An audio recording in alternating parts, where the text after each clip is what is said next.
민주언론시민연합 신문방송모니터위원회에서 회원을 모집합니다.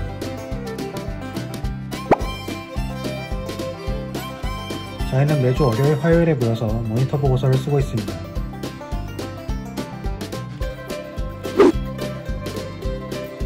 그동안은 이런 보고서들을 썼어요. QR코드를 사진 찍어주세요.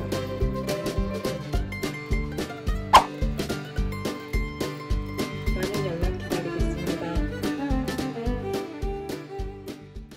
민언련의 미디어 탈곡기 862회를 시작하겠습니다. 네, 안녕하세요. 미디어 탈곡기 막내에서 소녀 가장이 된 홍보 콘텐츠팀 활동가 김나래입니다. 네, 홍보 콘텐츠팀 활동가 조선입니다. 네. 네. 네, 시청자분들은 이제 퐁당퐁당 선희님을 만나는 거예요. 왜냐면 860회에서 대전 MBC 성차별 채용 국가인권위원회에 권관 조속한 시행 촉구를 요구하는 내용으로 방송할 때 선희님이 나오고 이제 2회차 만에 또 이제 선희님이 방송에 나왔는데요. 이틀 만이지만 이제 인사부터 드릴까요? 네, 반갑습니다. 지금 홍보 콘텐츠 팀으로 넘어왔다고 860회에서 말씀을 드렸던 것 같아요. 홍보 콘텐츠 팀이라서 이렇게 자주 출연하지 않을 수 있다고 생각했었는데 코너 이름도 만들었어요. 조선이의 미디어 훅! 제가 모시기 조금 힘들었는데도 이렇게 모실 수 있었던 게 되게 바빠요, 선희님이.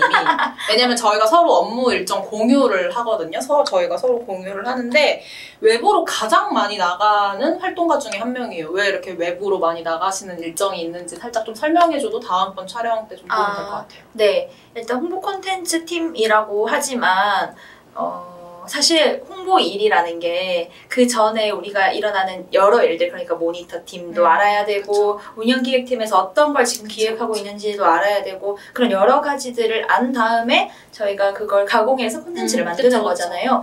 그런 업무를 이제 나래 활동가, 은지 활동가가 해주시는 거고 저는 그런 것과 더불어서 좀 사업이나 어떤 그 프로젝트에 좀 투입이 되는 부분이 있어요. 제가 따라가서 그런 것 때문에 제가 나오지 않나 싶습니다. 그래서 그 대전 MBC 기자회견도 다녀와서 나오게 됐고 오늘도 나오게 된 건 시민사회단체 관련해서 저희가 시민사회단체 연대회의라고 그 다른 시민사회단체들 저희 민언련 같은 단체들이 한 300여 개 모여서 만든 시민단체인데 거기서 이제 언론 대응 TF팀을 만들었거든요. 네네. 그 TF팀에 제가 들어가 있기 때문에 민언련 쿼터로 들어가 있어서 그 안에서 지금 얘기 나왔던 것들을 정리해서 들려드리려고 출연을 하게 됐습니다. 네.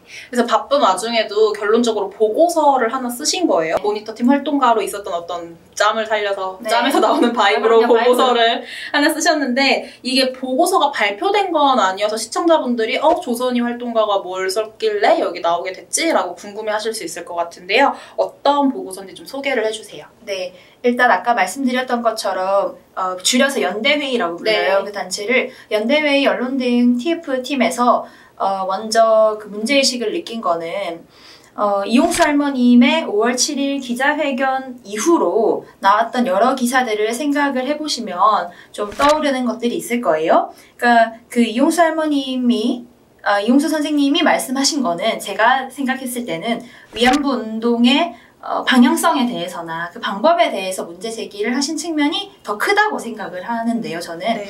그럼에도 불구하고 그 문제 제기를 보수 언론이나 다른 언론들이 받아서 그걸 윤미향 의원을 때린다거나 네. 아니면 위안부 운동 자체를 때린다거나 그쵸. 그게 옳으냐 마느냐 그런 거랑 또 정의기억연대라는 그 시민단체의 회계 부정이라든지 회계 부정은 아니에요. 정확히 말하면 회계상의 어떤 실수, 오류 같은 것들을 지적하면서 이제 그 기사들이 많이 나왔잖아요. 네, 많이 나왔죠. 네네. 그런데 그게 사실 초반에는 정의기억연대에 집중이 되어 있었어서 그분들에게 집중이 된 그 기사만으로도 이건 시민사회단체 전반에 대해서 이거는 뭔가 문제제기를 하는 거다. 우리가 어떤 좀 모여서 대응을 해야 된다. 이런 얘기가 있었는데 그 이후로 사건이 더 커져서 시민단체에서 어떤 부정이 있다. 아니면 친정부적이다. 라든지 네. 그런 식의 기획 기사들이 쏟아져 나오는 거예요. 네. 그래서 그 기사들에 대해서 먼저 어떤 내용인지 살펴보고 거기에 맞게 대응을 해나가자 네. 라고 해서 그 TF팀이 지금 굴러가고 있고 네. 그 중에서 저는 그 관련된 기획 기사들을 모아서 어떤 내용인지 분석해보는 그런 보고서를 낸 거죠.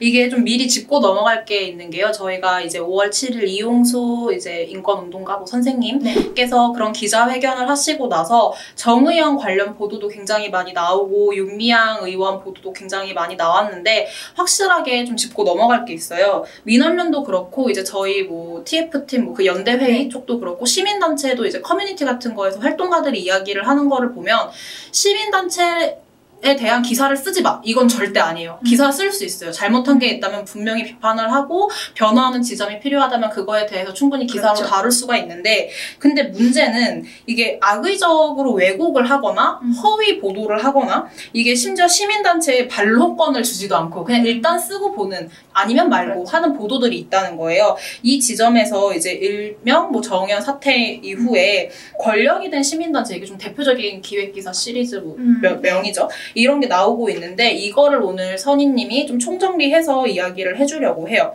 이게 시리즈 기획기사 가장 빠르게 시작했던 게 조선일보, 그 다음에 네. 중앙일보였는데요. 이것부터 좀 얘기를 해볼게요. 어떤 내용이 좀 주되했었죠? 네, 일단 제일 먼저 나섰던 건 조선일보였는데요. 네네. 조선일보가 6월 2일부터 12일까지 한 열흘 동안 권력이 된 시민단체라는 제목의 기획을 시작을 했습니다. 이때 6월 2일부터 6월 12일까지 조선일보가 냈던 기사의 양은 한 15건, 13건 정도로 그렇게 크게 많진 않은데요. 네. 사실 문제가 되는 건 그 기획 기사들의 내용일 그쵸. 것 같아요. 저희가 미디어 탈곡기에서도 꽤 많이 다뤘었어요. 그 조선일보 기사 네, 내용을. 네. 네. 그리고 중앙일보의 경우에는 6월 10일부터 12일 3일 동안 견제 없는 권력 시민단체라는 그 시리즈를 냈는데요. 이 중앙일보도 한 13건, 15건 정도로 크게 많지는 않습니다. 그 기사 양이. 그런데 이제 주제가 중요할 것 같아요. 제가 그 주제별로 분석을 해봤을 때 조선일보의 경우에는 한 3분의 2 넘는 기사가 다 관변단체 아니냐라는 의혹을 제기하는 거였고 근데 이거 제가 갑자기 말해서 좀 죄송하지만 그게 실질적으로 관변단체라고 말할 수 있을 만큼의 퍼센테이지가 전혀 나오지 않거든요. 근데 저는 또 그렇게 생각해요. 그러니까 시민단체가 친정부화 됐다라기보다는 네. 정부의 구성이 시민단체 사람이 많아졌다 이렇게 말하는 건 저는 이해가 되거든요. 그러니까 뭐 어떤 퍼센테이지를 조정하고 이래서 그렇게는 말할 수 있는데 저는 시민단체가 관변단체화 됐다고 말을 하려면 여러 가설이 필요하다고 생각해요. 스스로. 네. 예를 들면은 뭐 정부 보조금으로 100%로 운영되는 단체가 너무너무 많다라든지 네. 아니면 뭐 그런 뭐 어디 정부 관료가 전화를 해가지고 우리한테 너희 모니터 이런 거 하지 마 라고 말한다거나 그쵸. 전혀 그런 사람이 없어서 네. 뭐 그런 우리한테 누군가가 지시를 내린다거나 네. 이런 거라고 하면은 저 스스로도 굉장히 마음 아픈 뼈 아픈 지적이라고 생각이 돼요. 그런데 정부에다가 시민단체가 많은 사람을 보내고 있다라는 것에 대해서는 뭐 그 논란의 여지가 당연히 네. 있는 부분이죠. 그런데 일단 조선일보는 그 기사들 15건의 기사 중에서 11건이 관변단체 아니냐라는 지적이었다. 이걸 이제 저희가 짚고 가야 될 것 같고 중앙일보의 경우에는 그 기사 중에 절반 정도는 회계와 관련된 이야기였습니다. 참 아쉽습니다. 네. 네, 이런 기사들이 이어지고 있는데 우선 짚어봐야 할 것은 이제 앞서서 저랑 선희님이 조금 이런 건 문제가 있지 않느냐라고 했던 지점이 관변단체라고 이야기를 하는 지점이에요. 이게 확실한 근거가 있어서 정말 뭐 선희님의 말대로 여러 가설을 세웠을 때 뭐 시민단체들이 정말 친정부적이고 관변단체로 변모해서 이게 우리 사회의 시민단체들이 뭐 발언이 뭐 부적절하다든지 하는 활동들에 있어서 좀 부적절한 어떤 변화라고 하면 뭐 행태가 이어지고 있다라든지 좀 그런 게 보여야지 이런 기사를 쓸 수 있을 텐데 과연 그 근거가 맞았는지 실질적으로 힘 있는 근거였는지 좀 궁금하네요. 네. 아닐 거라고 알고 있지만 네, 얘기해봅시다. 일단은 네, 관변단체 의혹과 관련해서는 이런 내용이 많아요. 그러니까 뭐 문재인 정부 출범 이후 시민단체 주요 인사들이 청와대, 뭐 정부 요직, 더불어민주당 의원으로 잇따라 진출하면서 정부 감시와 견제를 존재 이유로 삼는 시민단체가 관변단체화하고 있다는 지적이 나온다. 뭐 시민사회단체 연대회의 아까 말했던 그 단체의 경우에는 꼭 참여연대, 민변, 민원련, 한국여성단체연합 이렇게 이제 늘 나오는 단체들이에요. 우리가 생각해보면.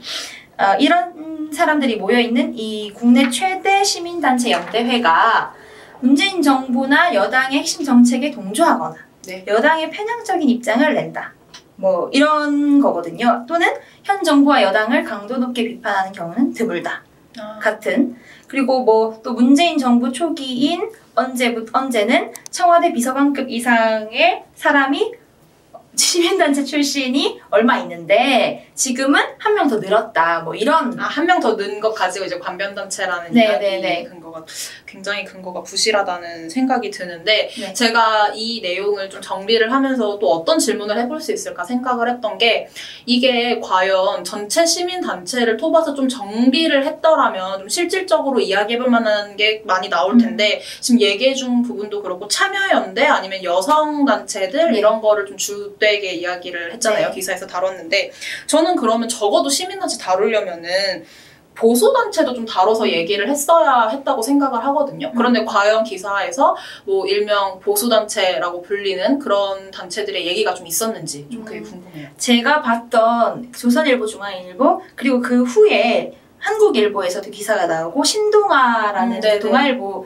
매체에서도 관련한 기사가 나오는데 제가 봤을 때는 단 한 번도 또 다루지 않았나요? 네, 다루지 않았어요. 그 조선일보랑 중앙일보의 경우에는 제가 주요 타겟이 된 단체들을 하나하나 세봤어요. 네네. 얼마나 나오는지. 네.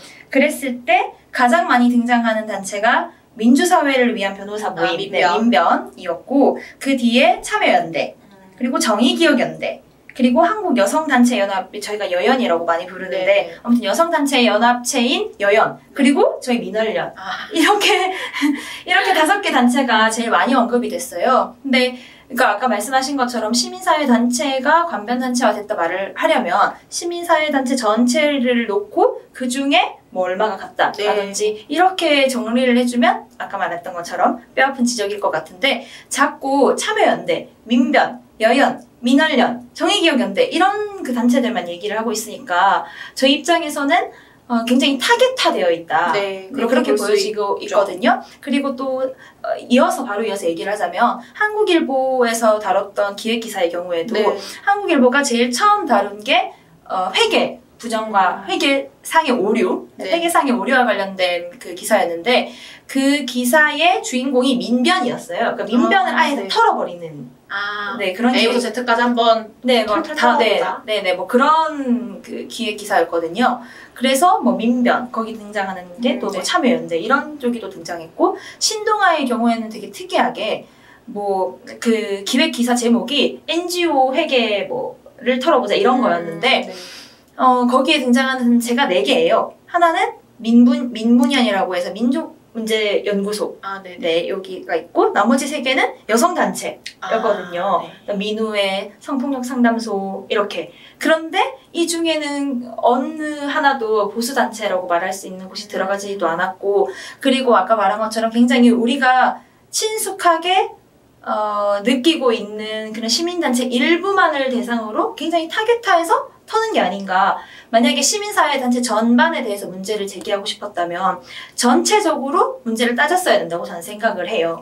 그런데 그렇지 않고 민원련만 털어서 아니면 뭐 민변만 털어서 참여연대만 털어서 라고 하는 건 물론 문제 있을 수 있고 그리고 뭐 정의기억연대의 경우에도 뭐 회계상의 오류라든지 공시를 할 때 오류 같은 것들이 있었다고 정의기억연대 스스로도 얘기하고 있고 그거는 이제 고쳐 나가야 된다라고 저희 이제 시민사회에서도 얘기를 하고 있긴 있거든요. 그런데 이게 굉장히 타겟화되어 있다는 느낌을 떨칠 수가 없고 그리고 문제를 제기한 그런 회계 이런 것들도 사실 너무 많이 부풀려져 있는데 뭐 예를 들면은 뭐 회계를 뭐 1,000만 원을 국가로부터 받았는데 1,000만 원을 유용했다 이런 거면 또 모르겠는데 1,000만 원을 공시하면서 이렇게 그 국세청에 올릴 때 담당자가 실수를 했다라든지 아니면 뭐 기준이 있어요. 100만 원 이상의 경우에는 지급처를 따로따로 해야 된다. 이런 대표 거- 지급서 적고 이런 거 네네네. 말씀하시는 거죠? 그런 거는 어느 곳에서도 사실 지키기 어려운 거라 가지고 이거는 저는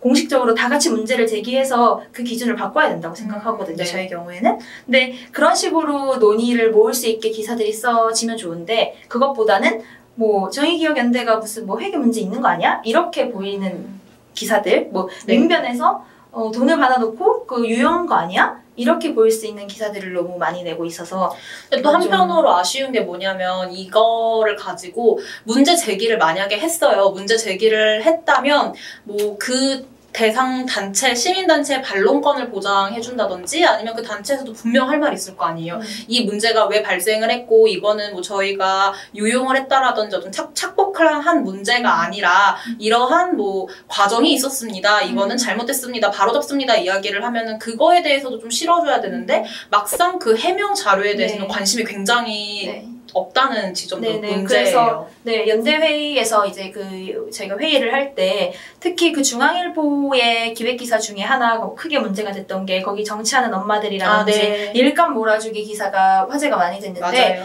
그 정치하는 엄마들 측에서 한번 만났었어요. 회의를 다 같이 하는 네네. 자리에서 그때 우리의 의견은 정말 한 번도 물어보지 않아서 너무너무 당황했고 그리고 이미 언중이에 제소를 넣어가지고 신청을 해놓은 상태다라고 네. 해서 그때 좀 마음이 놓였었고요. 그리고 또 정의기억연대에서도 이런 기사들 문제 있는 기사들의 경우에는 다 언론중재위원회에 간 걸로 알고 있거든요. 네. 그리고 지난 3일에 2일인가 3일에 서울신문에서 나왔던 네, 잘못된 바로 기사는 잡습니다. 네, 봤습니다. 네, 정정 기사가 또 나와서 저희가 그렇게 지금 문제를 제기해서 고쳐 나가야 한다는 게 좀 너무 아쉽죠. 왜냐하면 네. 그거를 그러니까 언론사들도 모르진 않을 거예요. 반론권 보장하는 거 당연하다라는 지점도 알 것이고 그 문제를 제기했으면 이게 아니면 말고라고 식으로 보도를 할 게 아니라 진짜 문제입니다. 시민단체 바뀌어야 합니다라고 이야기를 할 거면 그 이후에도 좀 이어서 어떠한 해명 자료가 나왔는데 뭐 여기서도 부족한 점이 있다든지 그쵸. 아니면 뭐 이렇게 변화를 한다라고 한다든지 그런 지점을 지적을 해줘야 하는데 항상 아쉬운 게 뭐냐면 문제 제기만 하고 끝나요. 그 그쵸. 지점에서 좀 시민단체의 입장에서는 아무래도 아쉬움이나 어떤 언론사에 대해서 왜 이런 부분은 이야기를 해주지 않을까라는 생각을 좀 할 수밖에 없는 문제가 있는 것 같은데요. 네. 저희가 지금 앞서서 조선이 활동가가 좀 신동아랑 한국일보도 이렇게 좀 이어서 기사화하고 있다라고 이야기를 해주셨는데 이게 한국일보랑 신동아 기사가 비판적이면서 되게 균형적인 기사를 시민들한테 전했어야 하는데 그러지 못하니까 이제 또 네. 중앙일보와 조선일보뿐만이 아니라 이것도 다른 거잖아요. 네네. 근데 좀 두 가지 측면에서 문제점을 지적을 해주셨는데 이 두 가지가 뭔지 좀 이어서 얘기를 해주실 수 있을까요? 네네. 그 조선일보랑 중앙일보의 경우에는 초반에 나온 기사니까 네네. 이 두 기획 기사는 그럴 수 있다라고 쳤는데 한국일보랑 신동아의 경우에는 비교적 최근에 이 기획 네네네. 기사를 쓴 거였어요. 그래서 제가 이거 보면서 문제가 무엇이 있다고 생각했냐면 약간 화나신 것 같은데. 네. 차분하게 네, 진행하고 차분하게, 있습니다. 네. 네. 일단 첫 번째로는 비영리 단체, 비영리 법인, 공익법인, 시민단체, NGO, NPO 이거 되게 우리가 생각할 때도 되게 감이 안 잡히고 뭔가 어렵죠. 어려운 불분명하게 배운 개념이라고 저도 생각을 해요. 그런데 이걸 기사들 안에서도 막 혼용해서 쓰거나 이런 경우를 제가 봤거든요. 근데 지금 그 기사는 나중에 이따 보내드릴게요. 네네. 그런데 이제 사실 법인 안에 이제 비영리 법인과 영리 법인이 나뉘고 네네, 그쵸. 비영리 법인 안에 공익법인도 있고 다른 것들도 막 음. 있고 종친회도 있고 무슨 뭐 협회 법인 너무 많죠. 사단법인, 재단법인 네네, 등등. 등등등이 있는데 그거에 대해서 다 혼용해서 쓰고 있는 거라는 생각이 들었어요. 그러니까 우리가 지금 저희가 다루고 있는 주제를 생각해 보면 우리도 참여연대, 뭐 민변, 민원련 뭔가 그런 단체들을 떠올리기 쉽잖아요. 네, 그쵸. 그런데 그런 단체들 개개인의 법인격 성격이 다 다를 수도 있고 그쵸. 그리고 뭐 비영리 법인이라고 하는 것 안에는 저희 같은 시민단체 말고도 뭐 동창회도 있을 수 있고 법인으로 올린 동창회도 네네. 있을 수 있고 뭐 저희 조선이면은 조씨 가문 뭐 종친회 같은 것도 법인으로 올리면 법인이에요. 그래요? 또는 몰랐어요. 아니면 뭐 활동가 협회 그런 거 있잖아요. 네네. 뭐 기자협회 이런 것처럼 어떤 그 직업상의 어떤 사람들이 모여 만든 협회 이런 것들도 영리를 추구하지 않으면 다 비영리 법인으로 빠지거든요. 네네. 그런데 이렇게 비영리 법인이 많은데 예를 들어 비영리 법인 중에 회계 감사를 안 받은 일부에 대해서는 뭐 문제를 제기하고 있다. 이렇게 하면 그게 시민단체 기사 안으로 들어가면 이게 다 시민단체인 것 같아 보이잖아요. 그렇죠. 이제 독자들 입장에서는 또 시민단체가 이런 부정도 저지르고 있네? 라고 그쵸. 생각하실 수밖에 없죠. 네, 그런데 또 기사에서 등장하는 단체들은 참여연대, 민변, 네, 여연, 민원련 이렇게 되니까 그 사람들이 되게 대표돼서 이런 사람들을 말을 하는 거구나 이렇게 되기가 쉽다는 생각이 들었어요. 그래서 다 나눠서 설명을 하면 좋겠다. 그렇지 못하고 있어서 문제다라는 네. 생각이 들었고요. 그러니까 첫 번째로 지적을 해주신 게 비영리 법인, 뭐 NPO, NGO 다 혼용을 해서 기사 안에서 굉장히 헷갈리게 독자들이 좀 구분해서 볼 수 없게 쓰고 있다는 문제점 이걸 첫 번째 측면으로 네, 지적을 네. 해주셨고 두 네. 번째 두 측면은 번째의 경우에는 아까 말한 것처럼 이게 개수를 다 세서 누가 많이 나왔나를 세보면 되게 특정한 시민단체가 많이 나와요. 그런데 그러니까 가장 눈에 띄고 사람들이 알 법한 시민단체를 지적해서 얘기를 하는데 전 이게 논리는 다 같거든요. 그러니까 아까 말한 것처럼 회계상의 어떤 오류라든지 그 회계 담당자의 실수로 인해서 나타나는 오류들이 있고 실제 부정이 있을 수도 그쵸. 있는데 어쨌든 요 그 실수와 오류라는 그 논리 하나로 민원련도 털고 뭐 민변도 털고 뭐 이렇게 다 하나씩 털어서 기획기사를 만들어 놓으니까 이게 저희가 이렇게 문제 제기를 확실하게 하지 않으면 이건 진짜 계속 될 수 있는 문제라고 생각되거든요. 그래서 너무 타깃이 명확한데 논리는 똑같다. 그러면 끊임없이 다 털 수 있는 거예요. 어느 단체든지 다 뭐 100만 원을 뭐 대표 지급처를 그렇게 뭉뚱그려서 작성했다라는 거는 어느 법인에서도 다 털 수 있는 문제거든요. 근데 그럼 이걸 중단하라고 얘기를 하려면 네. 저희가 이제 모니터를 해서 이제 그만두라고 말을 해야 되는 네. 거죠. 근데 저는 한편으로 또 생각이 드는 게 이게 저희도 시민단체고 이걸 미디어 탈곡기에서 이봉우 전 팀장님이랑 김원경 전 대표님이랑도 정의연 관련해서도 그렇고 되게 많이 얘기를 했는데 분명히 뭐 이제 착복을 했거나 유용한 단체가 있다 당연히 비판받아야죠. 그거는 비판받고 그 문제에 대해서 뭔가 공론화해서 해결을 해야 하는 문제이기도 한데 이게 시민단체가 그러고 싶어서 그러는 게 아니라 뭐 국시청에 자료를 낸다든지 쓸 때 그동안 굉장히 주먹구구식으로 굴릴 수밖에 없게 있었던 문제들이 있어요. 좀 그런 문제에 대해서 이런 문제점 변화가 있어야 된다라고 얘기를 하면 모르겠는데 어떻게 보면 정말 사소한 꼬투리 하나를 잡아내서 그 하나를 가지고 모든 단체들을 돌아가면서 너네도 잘못했지? 너네도 이런 거 있었지? 이렇게 하면은 그게 과연 그쵸. 어떤 변화를 네. 촉구할 수 있으면 어떠한 도움이 될 것인지에 대해서 좀 근본적으로 질문을 받게 되는 거죠. 이게 무슨 본질적 가치를 갖고 보도를 하는 것일까? 그쵸. 그래서 저도 이제 이걸 하면서 찾아봤을 때 네. 이게 뭐 기부금품 법이라든지 네. 공익법인 법에 나온 게 아니었어요. 네. 그 뭐 100만 원의 기준에 따라서 100만 원 이상에 쓴 경우에는 따로따로 쓰고 100만 원 이하로 쓴 경우에는 다 같이 모아서 뭐 그 치킨집처럼 뭐 이렇게 해라. 네네 그런 건데 그거는 사실 법에 나와 있는 게 아니라 국세청에서 이렇게 써주세요 이런 그 Q&A 이런 데 있는 내용이거든요. 그런데 그러니까 그게 되게 지키기가 사실 쉽지 않은 부분이 분명히 있는데 그럼에도 불구하고 지켜야 한다면 왜 지켜야 되는지도 다 같이 설명이 되면 좋겠고 사회에서 그쵸. 회계 담당자가 많지 않은데 우리 안에서도 이 회계 담당자가 실제로 업무를 할 때 어떤 어려움이 있는지도 청취를 할 필요가 있고 또 공익법인 법이나 아니면 뭐 기부금품 법 이런 데서 어떻게 바뀌면 좋을지 같은 게 총체적으로 얘기되면 좋겠어요. 저는 그러면은 시민사회단체에 되게 유용한 아니면 또 사회를 다 같이 이제 바꾸는데 유용한 기획 기사가 될 것 같은데 지금은 사실 그렇지 않거든요. 네. 그래서 그런 두 가지 측면에서 좀 기사들의 좀 아쉬운 지점이 있었고 근데 이제 한국일보랑 신동아가 이런 기사를 쓰고 있는 가운데 여전히 보수 매체 그 정의연 때리고 아니면 말고 식의 기사가 여전히 이어지고 있어요. 이게 좀 5월부터 시작을 하고 여전히 7월 초까지 이어지고 있는 상황인데 저희가 이제 앞서서 얘기할 때는 굳이 어떤 기사다, 뭐 조선일보의 어떤 기사다, 뭐 한국일보의 어떤 기사다 이렇게 제목을 다 읽어드리진 않았는데 이 조선일보, TV조선에서 여전히 쏟아지고 있는 이 기사들을 좀 하나하나 전체 모든 전문을 읽어드리긴 어렵지만 문제적 보도 제목과 일부 내용은 좀 읽어드리는 게 맞을 것 같아요. 좀 설명을 해주시겠어요? 네네.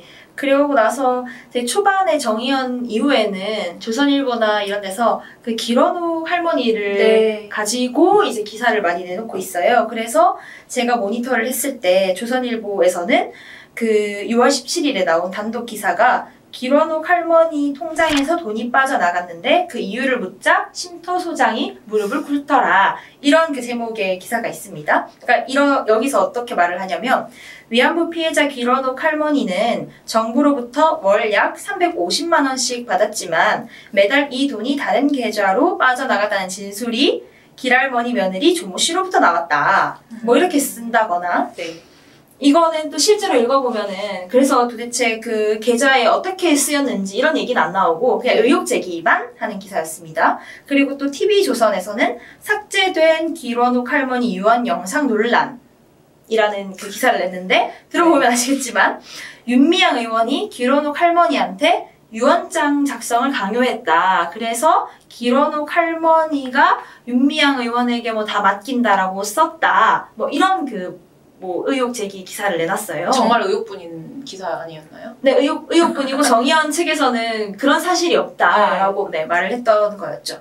그것 외에도 뭐 계속 길원욱 할머니가 타깃이 돼서 지금 되고 있는데 또 6월 19일 이틀 뒤에는 길원욱 할머니 쉼터 떠나며 외쳤다. 이제 우리 집 간다.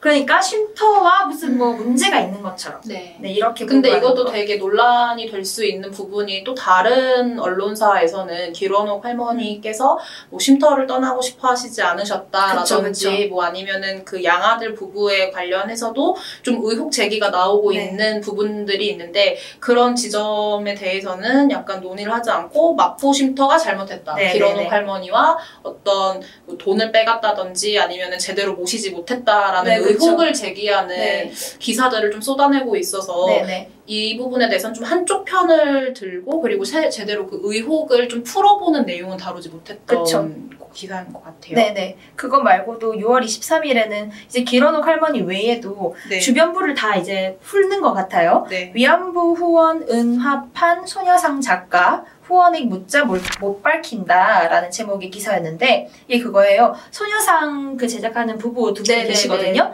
이 두 분이 뭐 프로젝트를 열어가지고 은화를 제작해서 판매하는 그런 식으로 이제 공익에 기부하는 그런 그 프로젝트를 열었었는데 그거에 대해서 후원을 얼마 했냐라고 묻자 못 밝힌다고 했다라는 게 이 제목에서 드러나는 유추할 수 있는 내용인데 또 이걸 읽어보면은 그 프로젝트가 실패를 했어요. 그러니까 그 후원액을 다 걷어가지고 후원을 탁 이렇게 했으면 모르겠는데 그 프로젝트 자체가 실패를 했더라고요. 후원 금액을 못 모아서. 뭐 100% 달성 이런 게 돼야 되는데 그 달성을 못 했나 보죠? 네네. 그런데 그 사람들한테 후원액 얼마 있냐라고 하면 못 밝힌다라고 말하는 게 되게 당연한 것 같거든요. 제가 생각했을 때는.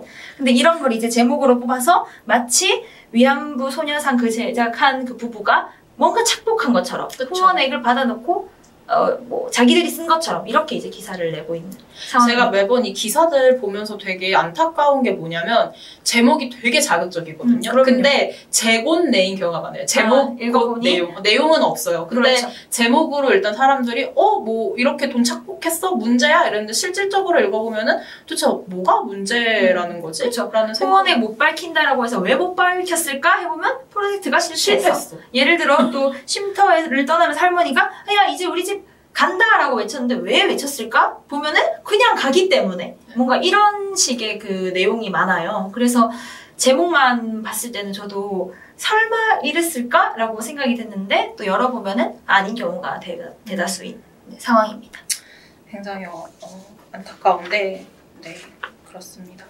오늘 저희가 이제 좀 마무리를 해가려고 하는데요. 일단 오늘 선희님이 조선이 활동가랑 이제 같이 정리를 한 내용은 모니터 1차, 2차 결과를 정리한 보고서였어요. 근데 앞으로 이게 어쨌거나 시민단체를 여러 시민단체를 조준하는 이런 의혹 보도, 뭐 아니면 말고식의 보도가 계속해서 쏟아진다면 아무래도 3차, 4차도 나올 수 있을 것 같은데 네네네. 계속 모니터를 하고 계신 건가요? 네네네. 일단은 저희가 계속 대응을 해야 되기 때문에 그쵸. 그리고 지금 기사가 안 나온다고 해서 저희가 가만히 있으면 아까 말한 것처럼 또 다른 단체를 털고 그쵸. 또 다른 단체를 털고 이렇게 계속 될 것으로 보여요. 그래서 연대회의 차원에서도 대응 방법을 논의를 하고 있고 또 좀 더 자료를 모아서 아직은 확실한 건 아니지만 좀 기자 간담회 같은 걸 열어서 좀 이런 문제 상황에 대해서 얘기를 해주고 이런 상황이 있다라고 말해주고 뭐 저희가 또 보도를 이렇게 하면 좋겠다라고 또 제언을 해주고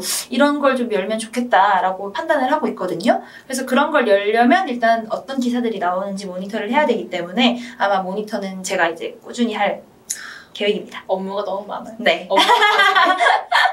업무가 너무 과중해요. 네, 그렇습니다. 그리고 3차, 4차 모니터를 뭐 작성하기 전에 저희가 앞에서 살짝 설명을 하기도 했지만 반론권조차 주지 않고 뭐 저 그 설명 봤거든요. 다른 팟캐스트에서 들었는데 뭐 반론권을 왜 안 줬냐라고 언론사에 물어보니까 마감 시간이 정해져 있었는데 연결이 안 돼서 반론권을 주지 못했다 뭐 이런 발언을 했던 언론사도 있더라고요. 굳이 어딘지 밝히지 않겠지만.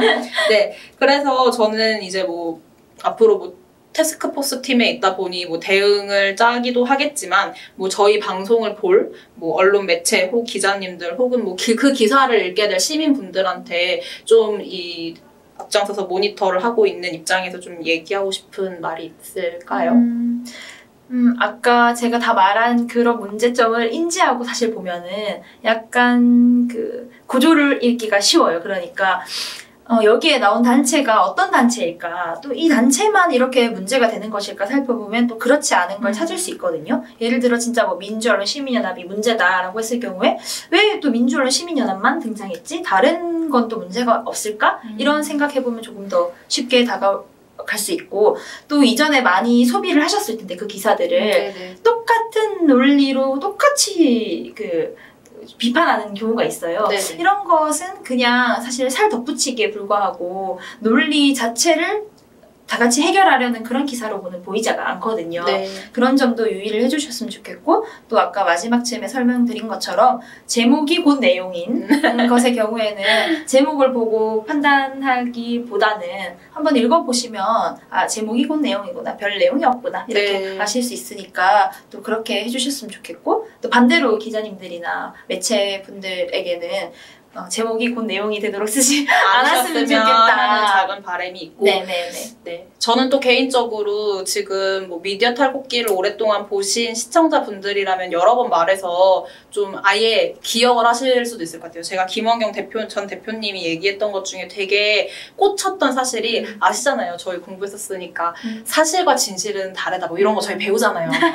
사실 뭐 팩트 뭐 이런 거 중요하다 배우는데, 사실을 가지고 얼마든지 왜곡해서 진실을 가리려면 가리는 보도가, 저는 이번 시민단체 기사들을 보고 좀 이런 게 많구나라는 거를 느꼈거든요. 가장 대표적인 게 그 윤미향 의원의 뭐 김복동 장학금 받았다 이런 거 다 문장 보면 그 사실은 맞아요. 뭐 김복동 장학금이란 표현을 뭐 윤미향 의원이 쓴 것도 맞고 따님이 뭐 그 돈으로 대학 가는데 입학금 보탠 것도 맞고 다 맞는데, 그 다 모아놓고 보니 조선일보 기사가 마치 윤미향 의원이 김복동 장학금 없던 시절에 뭐 장학금 착복한 거야 그렇게 한 것처럼 한데, 그게 그게 진실이 아니잖아요. 사실을 다 모아놓고 보니 그게 진실이 아닌데, 좀 그런 기사들이 일단 안 나오는 게 1차적으로 가장 필요한 문제고, 그런 기사들이 나오더라도 좀 비판적으로 읽고 이게 문제라는 사실을 좀 이제 우리가 많이 알아야 되고, 그걸 알려주는 게 미디어 탈곡기 뭐 민원련의 역할인 것 같기도 해요. 네네. 저희 그러면은 오늘자 이제 댓글을 좀 읽어드리려고 해요. 오늘 읽어드린 댓글은 858회 조선일보 고발에 왜 앞장설 수밖에 없었나, 이게 저희가 첫 미디어 탈곡기 첫 초대 손님으로 안진걸 민생경제연구소 소장님 모시고 했던 방송인데, 정말 안진걸 소장님이 대단하다 느꼈던 거는 다들 안진걸 소장님 보고 댓글 달아주신 새로운 아이디가 되게 많더라고요. 네, 우선 그러네요. 네, 유튜브 제가 댓글부터 읽어볼게요. 살만한 세상을 위해님. 조선일보 관련된 이야기만 들어도 소화도 안 되고 기분도 나쁘고 유유. 소장님도 민원연님들도 다들 얼마나 고생이실지 웜에 그럼에도 언제나 응원합니다. 응원밖에 못 드리는 게 죄송할 뿐이네요.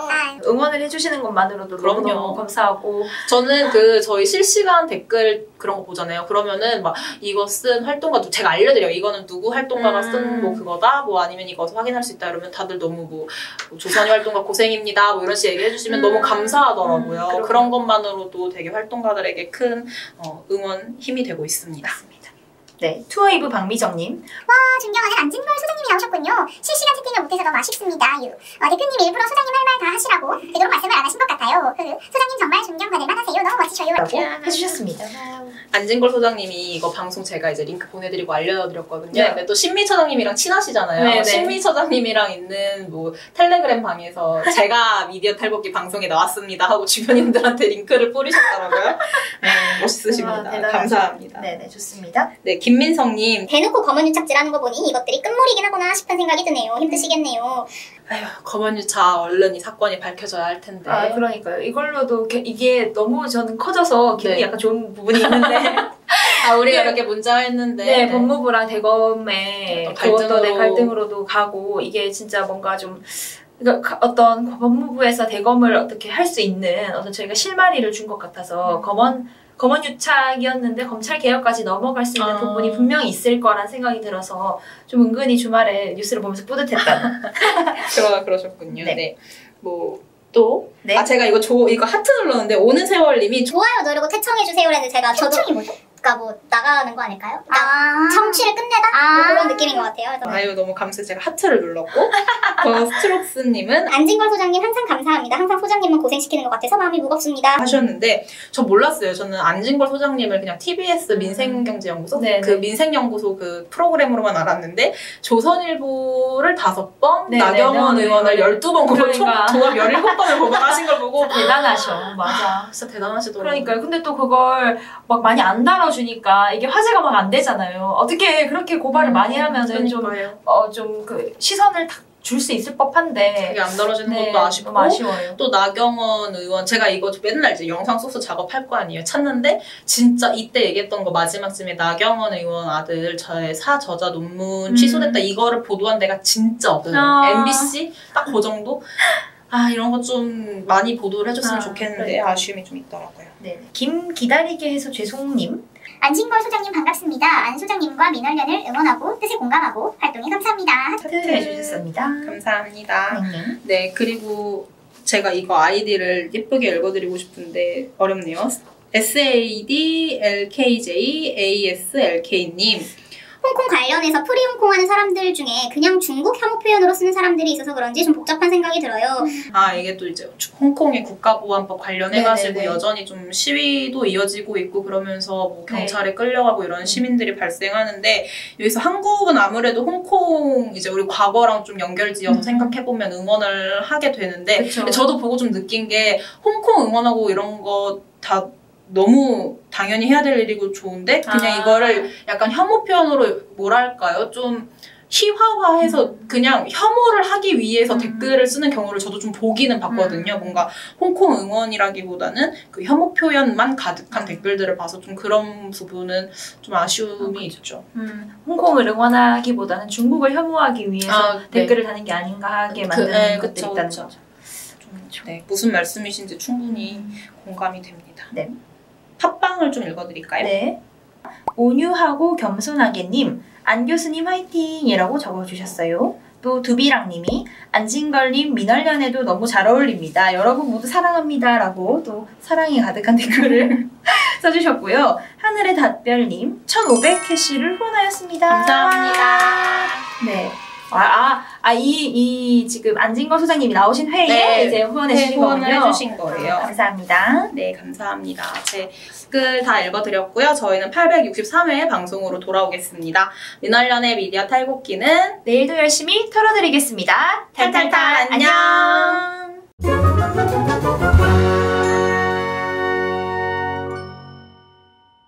지금 나온 거 괜찮나요? 모르겠네요. 선생님 안 보여요, 같이 진짜. 봐주시면 좋겠는 게